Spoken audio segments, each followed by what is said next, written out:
ขนย้ายทรัพย์สินสิ่งของสัตว์เลี้ยงขึ้นในที่ปลอดภัยขณะที่ฝนตกสะสม4วันสูงสุดที่อำเภอบาเจาะวัดได้ 1,227.6 มิลลิเมตรพร้อมแจ้งเตือนฝนตกหนักถึงหนักมากจนถึงวันพรุ่งนี้กพิชานันท์ เทพรักษ์ สวท นราธิวาสรายงานจบข่าวอรัญญาชมชื่นอ่านรับฟังข่าวครั้งต่อไปเวลา 10 นาฬิกาค่ะ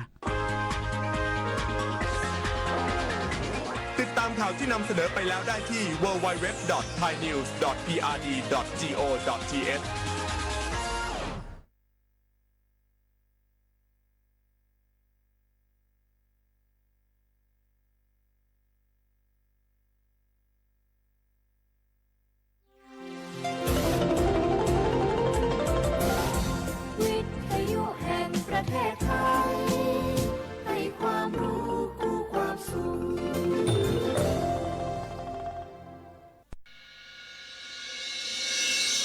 สถานีวิทยุกระจายเสียงแห่งประเทศไทยจังหวัดเชียงใหม่ AM 1476 กิโลเฮิรตซ์สถานีวิทยุภาคภาษาชาติพันธุ์แห่งเดียวในประเทศไทยที่มีความทันสมัยเชื่อถือได้สร้างอัตลักษณ์กลุ่มชาติพันธุ์สู่สากล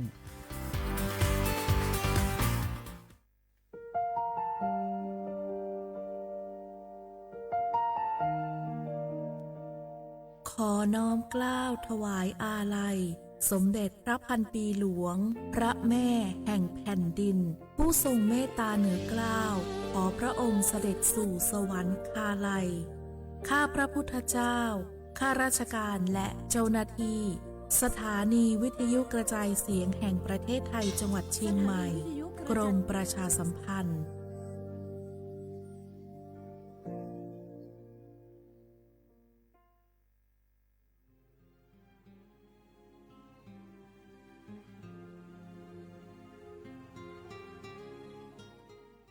This is a moment of profound grief for the Kingdom of Thailand. We, the collective voices of Radio Thailand Chiang Mai, join the Thai nation in mourning the passing of our beloved Queen Martha, Her Majesty Queen Sirikit. Her life was a testament to the unwavering service, grace, and deep love for the Thai people. Our humble condolences and thoughts are with His Majesty the King, the royal family, and all the Thai people during this deeply sorrowful time. We will remember her forever.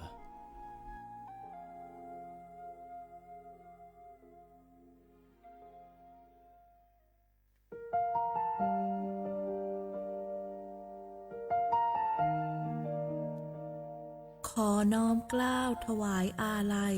สมเด็จพระพันปีหลวงพระแม่แห่งแผ่นดินผู้ทรงเมตตาเหนือเกล้าขอพระองค์เสด็จสู่สวรรคาลัยข้าพระพุทธเจ้าข้าราชการและเจ้าหน้าที่สถานีวิทยุกระจายเสียงแห่งประเทศไทยจังหวัดเชียงใหม่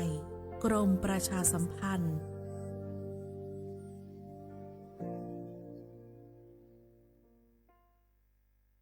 พล่ะแก้วเคยสังเกตก็ในปฏิทินไทยมีวันสำคัญเกี่ยวกับสถาบันพระมหากษัตริย์อยู่เกือบทุกเดือนเลยนะแต่ก็นี่กะก็อย่างเช่นเดือนมกราคมวันที่17วันป่อขุนรามคำแหงวันที่18วันสมเด็จพระนเรศวรมหาราชส่วนเดือนมีนาคมวันที่31วันพระบาทสมเด็จพระนางเกล้าเจ้าอยู่หัว2เมษายนวันคล้ายวันพระราชสมภพกรมสมเด็จพระเทพราช6เมษายนวันจักรี4พฤษภาคมวันชัดมงคล3มิถุนายนวันเฉลิมพระชนมพรรษาสมเด็จพระนางเจ้าพระบรมราชินีใจ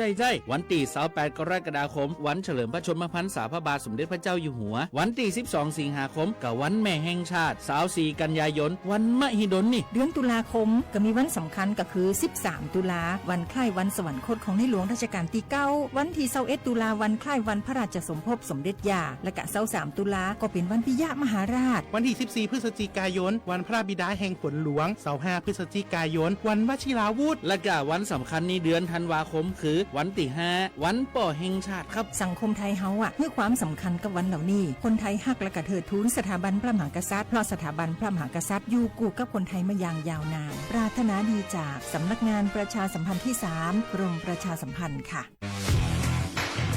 รัฐบาลไทยประกาศสงครามสแกมเมอร์รัฐบาลจึงได้ประกาศสงครามกับสแกมเมอร์ในฐานะที่สแกมเมอร์เป็นวาระแห่งชาติและในวันนี้ผมก็ได้ใช้โอกาสนี้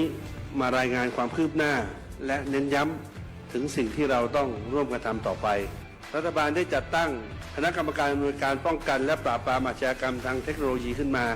โดยมีผมเป็นประธานด้วยตนเองเพื่อให้ทุกหน่วยงานทำงานไปในทิศทางเดียวกันเราได้มีการลงนามบันทึกความเข้าใจระหว่าง 15 หน่วยงานหลักทั้งภาครัฐและภาคเอกชนตลอดจนสถาบันการเงินเพื่ออุดช่องโหว่ทางการเงินและตัดเส้นทางเงินของกระบวนการอาชญากรรมเหล่านี้ให้สิ้นซากรวมพลังคนไทยต้านภัยสแกมเมอร์นายอนุทิน ชาญวีรกูลนายกรัฐมนตรี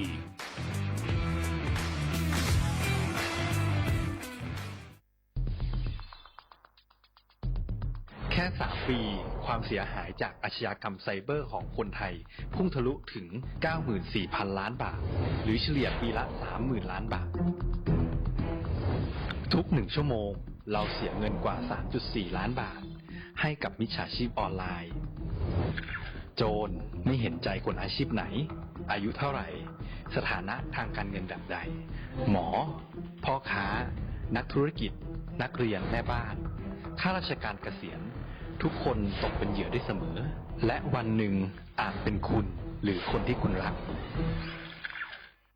เพราะจุดอ่อนร่วมของเหยื่อคือความเร่งรีบขาดสติหรือแม้แต่บางครั้งก็เกิดความโลภจนเกินไปอย่าปล่อยให้การกดคลิกเดียวลิงก์เดียวทำให้โจรยิ้มกว้างวันนี้ถึงเวลาแล้วที่คนไทยทุกคนจะต้องร่วมมือกันสร้างภูมิคุ้มกันอาชญากรรมไซเบอร์ช่วยกันหยุดก่อนที่ภัยไซเบอร์จะทำให้คนที่คุณรักและตัวคุณเองกลายเป็นเหยื่อ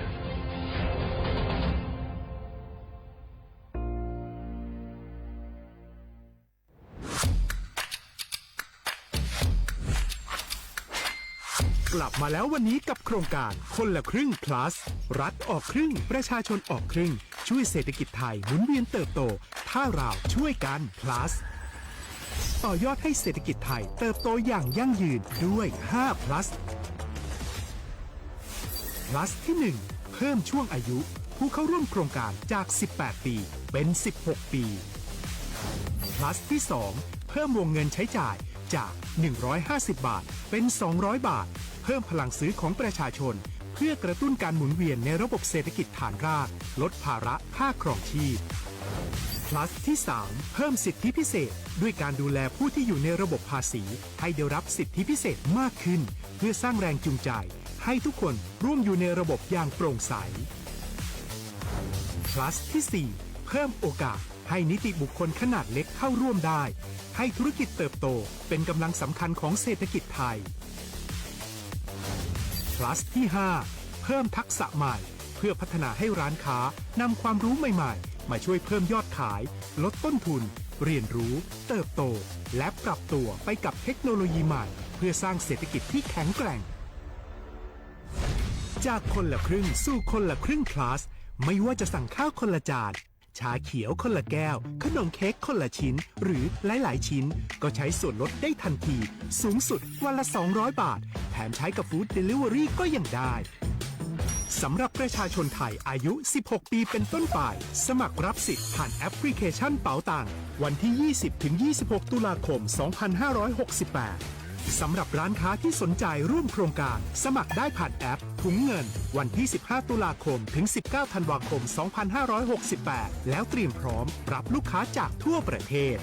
เพราะนี่คือโครงการที่คนไทยทุกคนช่วยกัน plus เพื่อให้เศรษฐกิจไทยโตไปพร้อมกันโครงการคนละครึ่ง plus ดำเนินการภายใต้เป้าหมายที่ชัดเจนของรัฐบาลในความต้องการกระตุ้นเศรษฐกิจลดภาระค่าครองชีพให้ประชาชนและยกระดับศักยภาพผู้ประกอบการไทยให้พร้อมในยุคดิจิทัลโดยยังคงยึดหลักความโปร่งใสตรวจสอบได้และป้องกันการใช้สิทธิที่ผิดวัตถุประสงค์คนละครึ่ง plus เพิ่มพลังเศรษฐกิจไทยพร้อมโตไปด้วยกัน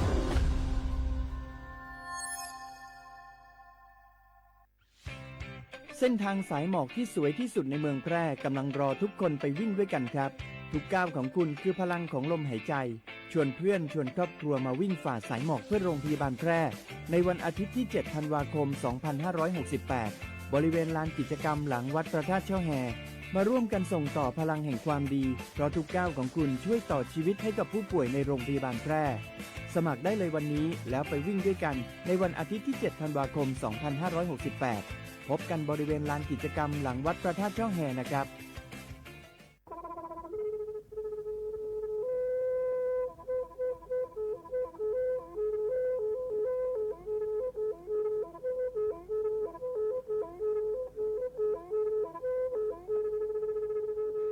มือนี้มือซอเลอะวันที่ 29 ตุลาคมนี่คิดกระโทษใจกระจายคือชินยิและบุขีในหนอปาแก้คนน่ะมีเวลาเลือกคณะรัฐมนตรีดอเวดาเห็นเมื่อเลือกปาซึดแลเกตากิตาเกบาคาคือเลือกปากุปัญญอนเลือตึกแก้ดิปราจดแต่โพบาเฮโอเลือทีละก่อเฮโอเลือกก่อจดแต่พาซิลีแต่จากคอนเลือที่ก่อตามหลบพิกะอักเวลอเวดาเลือมาตรา 17 แห่งพระราชบัญญัติคนเข้าเมืองพ.ศ.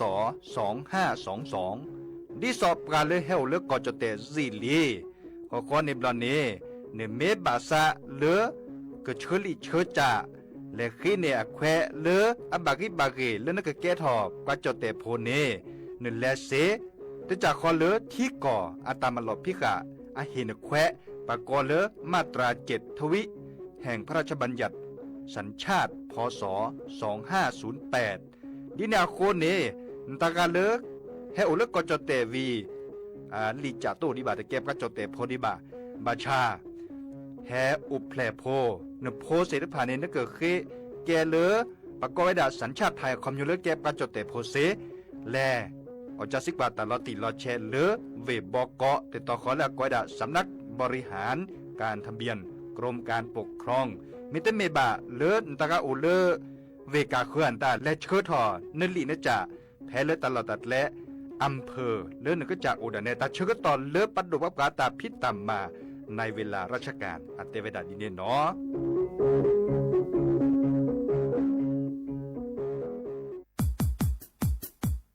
ดอปูแวปากญอโพ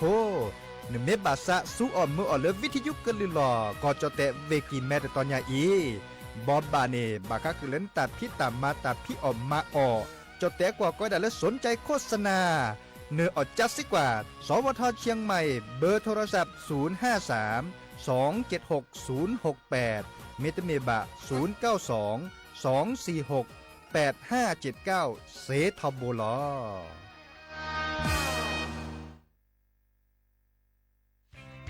เส้นทางสายหมอกที่สวยที่สุดในเมืองแพร่กำลังรอทุกคนไปวิ่งด้วยกันครับทุกก้าวของคุณคือพลังของลมหายใจชวนเพื่อนชวนครอบ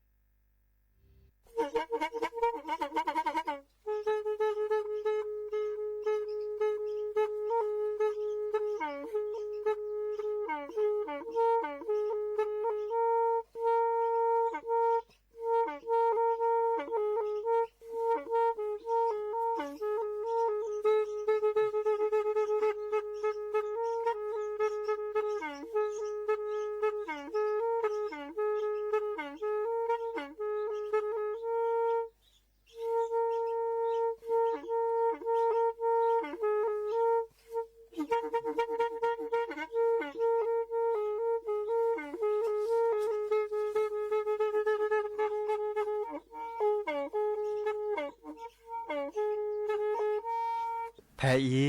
วิทยุกลือหลอก็จะแตะเวกีแม่ตะกะโทนลุยกะจานยี่ชื่อคือกิโลเฮิรตซ์ตาเชอกระต่อเปอปากระหลือปากระยอกหลอกตืออีสู้อเมญาเปก็เห็นเหล่านั้นและตาสูมือซ้ำมือตากระเจาะตาแลกแก็บลึกแก็บโผล่และติเลื่อนนกออัตโตโคเนและกะนาหลอเจอบาค่าคือตาซุมือซ้ำมือสก้อเนาะ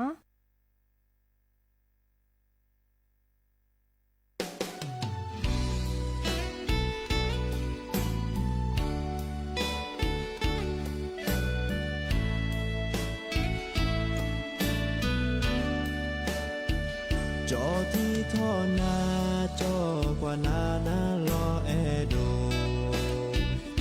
เกเลอมือหาจอเกโชโมท่อนาตายืนนาก็มือนี้สาบเลออี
ที่ท่อนาจอกว่านานาลอแอโดเกเลอมือหาจอเกโชโมท่อนาตายืนนาก็มือนี้สาบเลออีจอเฮนาลาลีจอแต่โลโลจอเตเมเลปวาลีโกนเมเอจอจออีสาคือพาโดที่กว่างาโดตาเอเรนาเกจอเกอแอเทนาเกอแอนาเกอแอนาเกอแอนาเกอแอนาเดอเกอแอนาเกอแอนาเกอแอนาเกอแอนาเดอ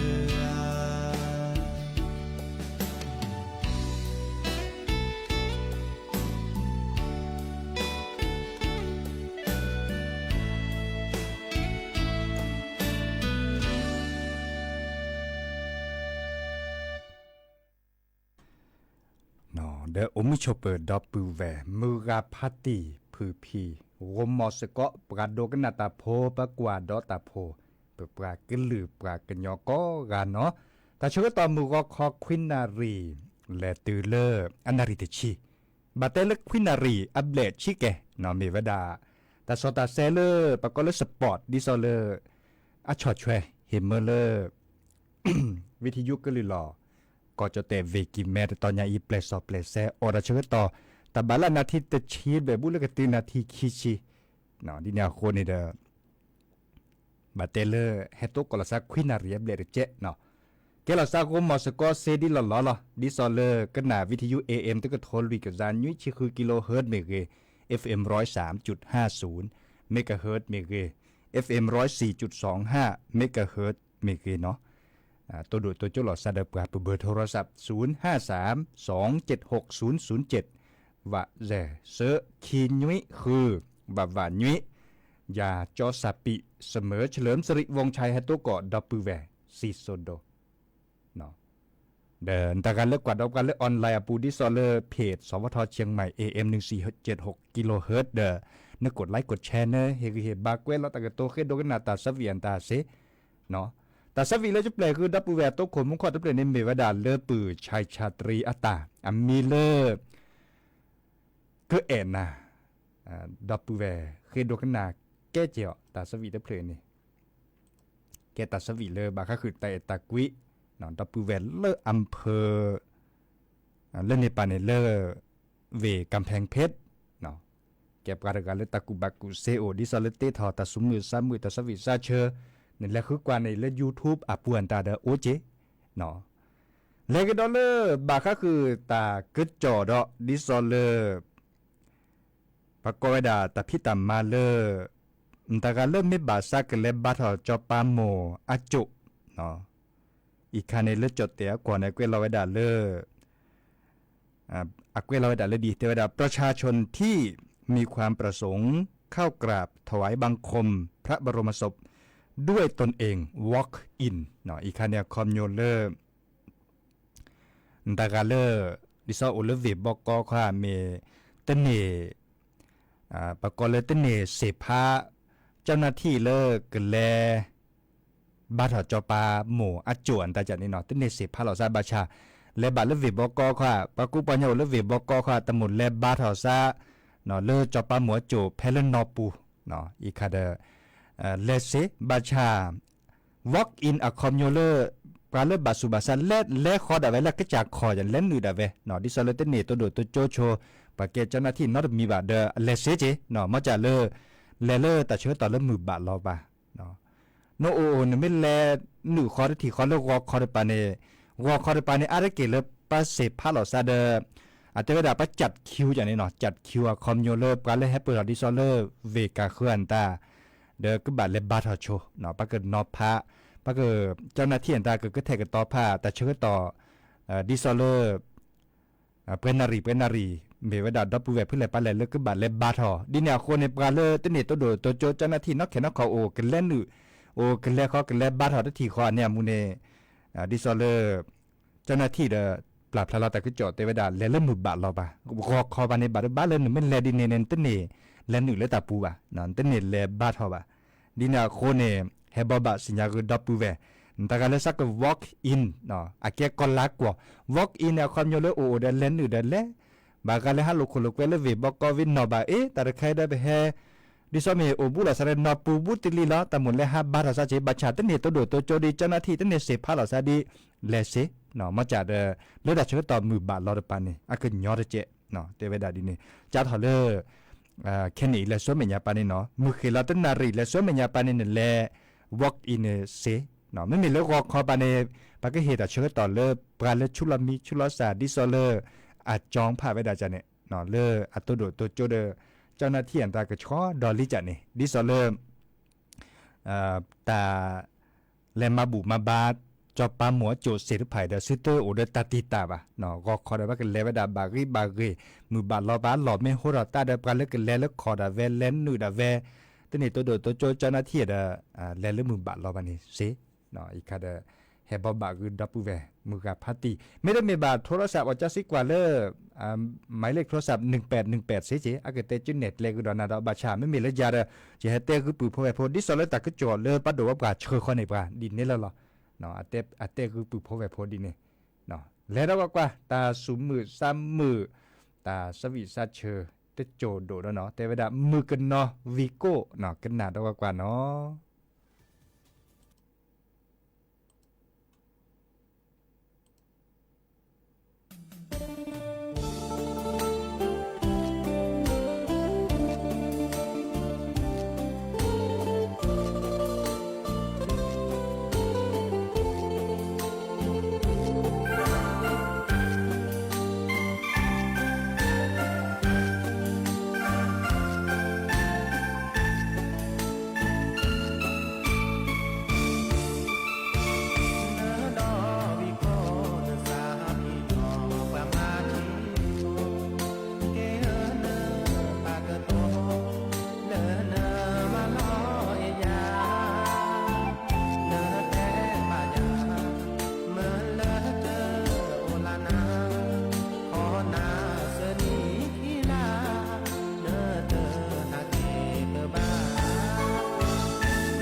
นานูเกอ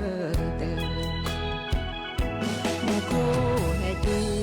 ที่ให้รอยัวเลอเกอเจอดูบ้าปูเวอเดอปูเวมากี่เกอสิเลอตาโอปูเวฮิเตอคือเลอว่าโจกี่เลออาตาเกอโยกี่ตูเกอเกอยาปูยาเวตะมือตะก็ดีก็กาตาบ้ามาเนสาจาปาเนสามิจูมิอาเพื่อเลอแกดูแกทอในอาอูอาตืออีสืออาเมญาอาเกแลมาเจอกีนา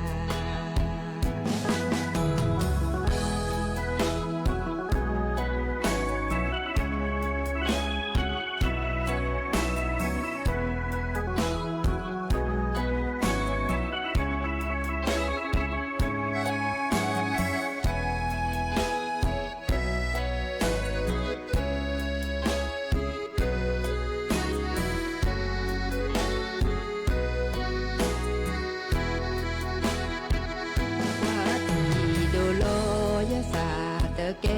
ดูมาลอที่ปูเวบูโมเตโกที่ดูเบออาเดออาลอมาจากเกมาเจอนาเตอเซลาว่าจูนาเลอาเดออาเกโนนานูเกอเตมูโคให้จูที่ให้รอยัวเลอเกอเจอดูบ้าปูเวอเดอปูเวมากี่เจอสิเลอตาโอปูเวฮิเตอคือเลอว่าโจกี่เลออาตาเกอโยกี่ตูเกอเกอยาปูยาเวตะมือตะก็ดีก็กาตาบ้ามาเนสาจาปาเนสามิจูมิอาเพื่อเลอแกดูแกทอในอาอูอาตืออีสืออาเมญาอาเกแลมาเจอกีน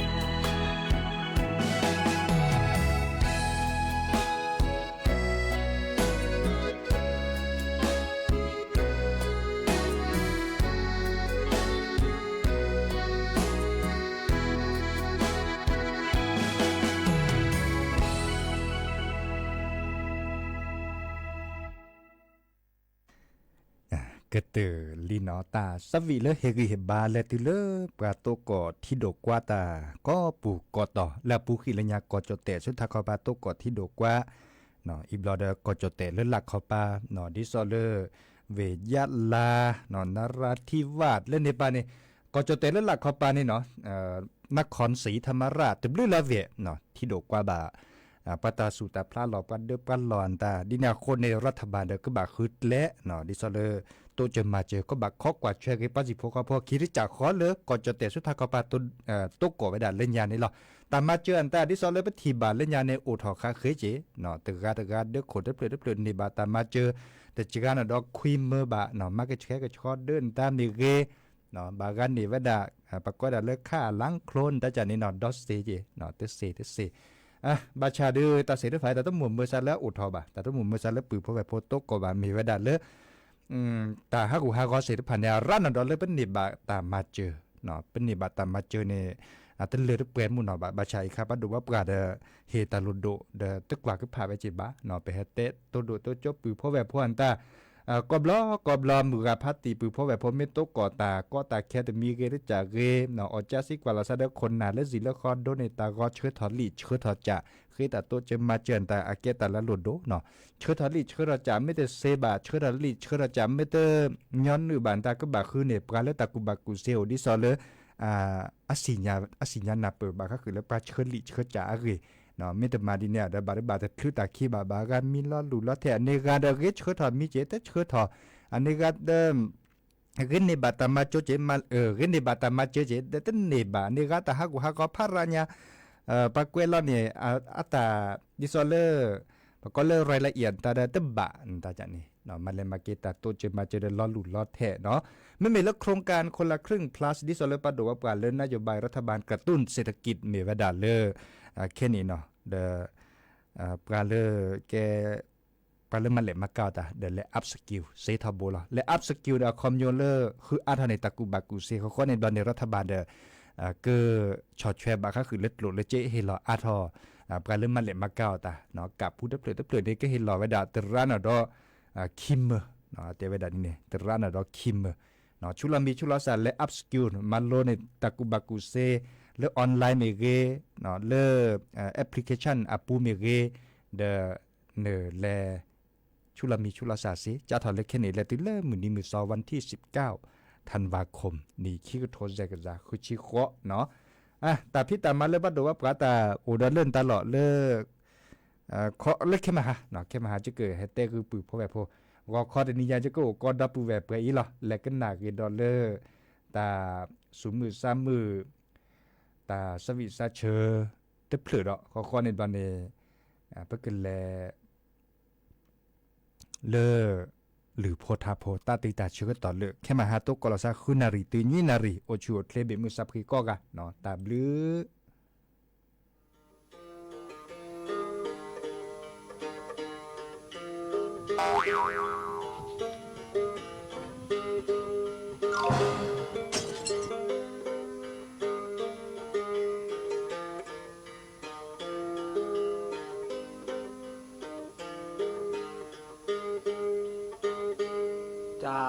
ทอ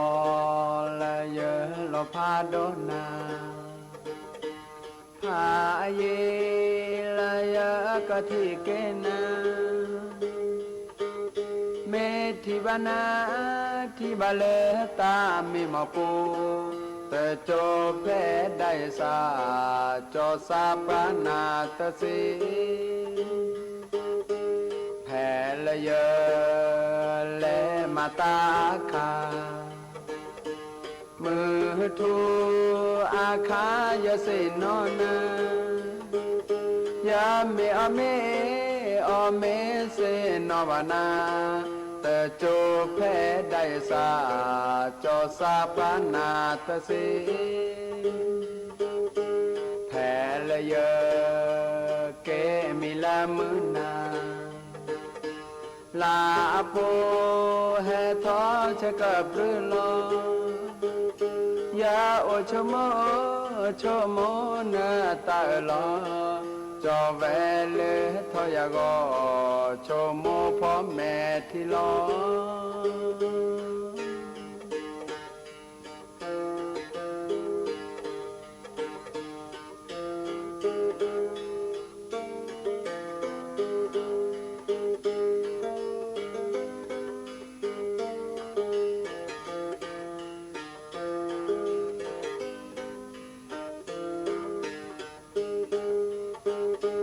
จา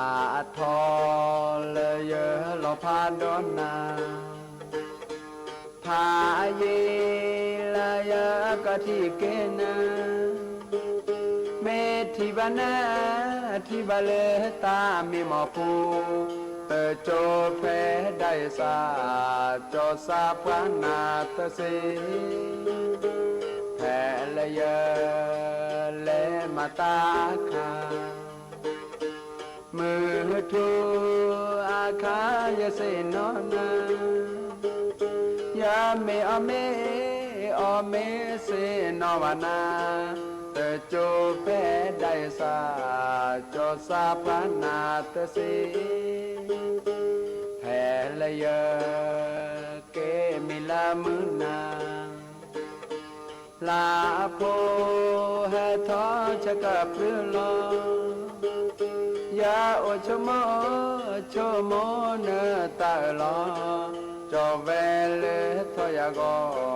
ชโมพ่อแม่ที่ลอ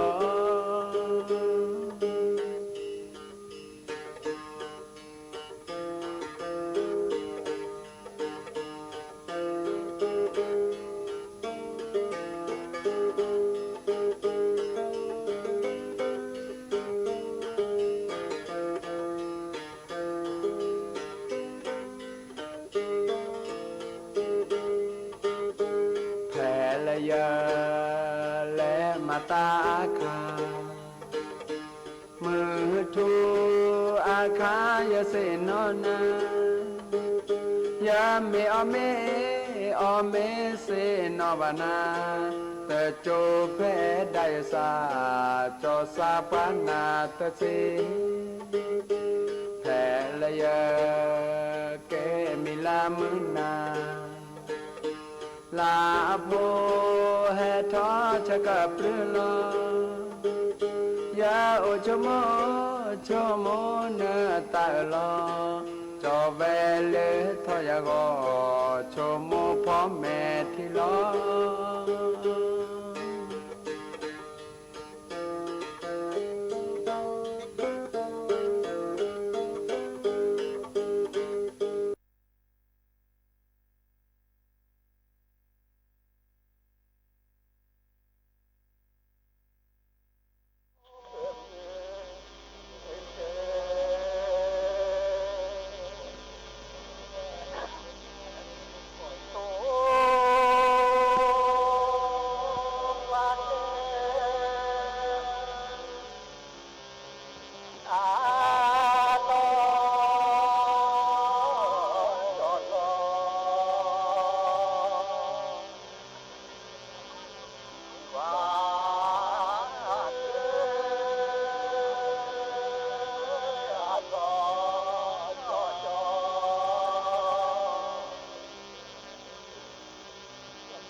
Bye. จอสีบาตามีรอมีสีบา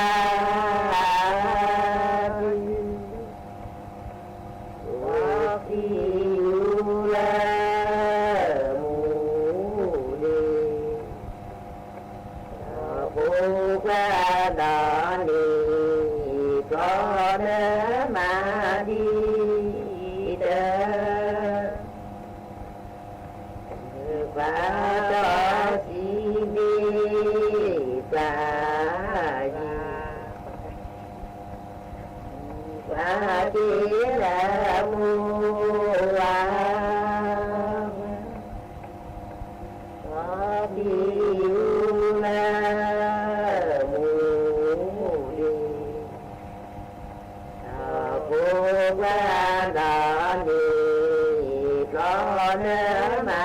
ดีเดิน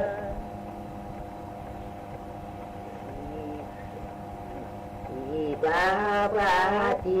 นีตาดีที่ตาจีนมูวาดีอยู่แล้วมูดีผูกระดานดีก็เนื้อมาดีเดินลูกเล่นสีฟ้าหมูดีจ้าสีตาตอลีลาสีลาตอดีอยู่แล้วมูดีผูกระดานดีเพราะเนื้อมาดีเดินข้าแล้วสิ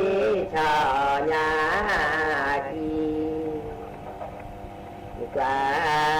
จูวิลาเจยิสีมาสุแลดีญาเลดีสุแลนาเลพอเดกีเลสิชาญากีมาจูวิลาเจยิสีมาสุแลดีญาติกาสุแลนาเลเลนะเลยิชาญา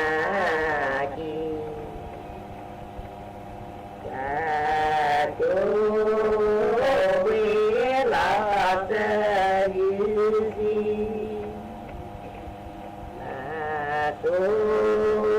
แลชามีโมบา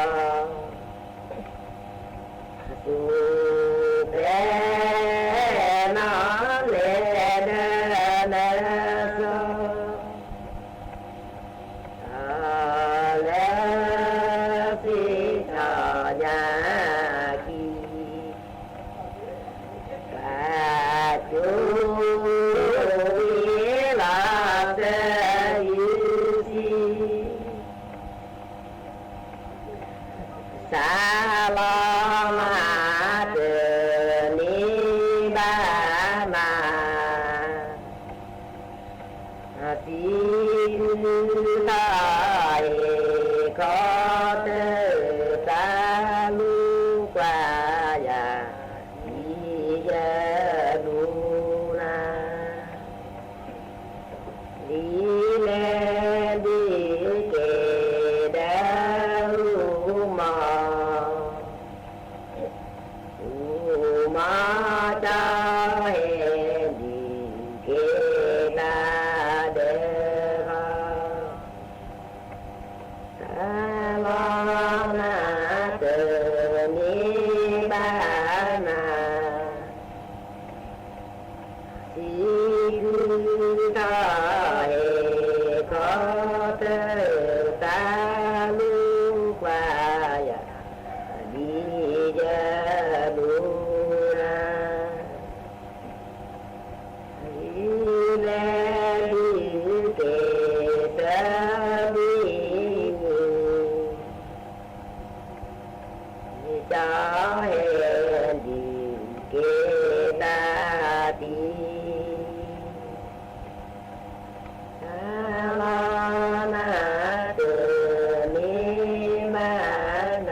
là lũ lũ giờ lũ bỏ qua đây vì xưa phò mi là lo kẻ múa chơi nó có là bí giờ ta lo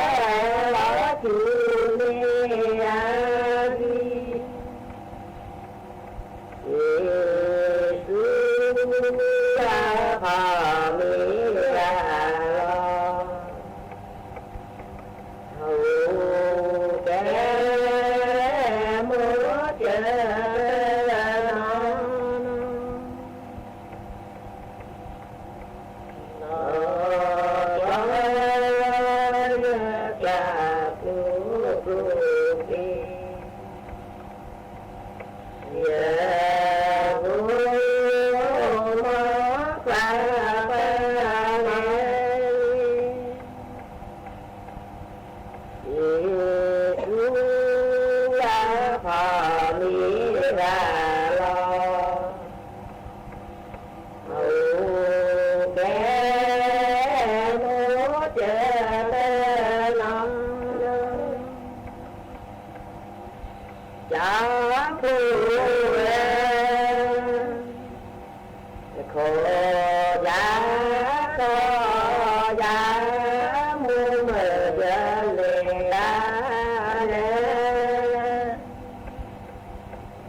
รับฟังข่าวต้นชั่วโมง 10 นาฬิกากับอรัญญาชมชื่น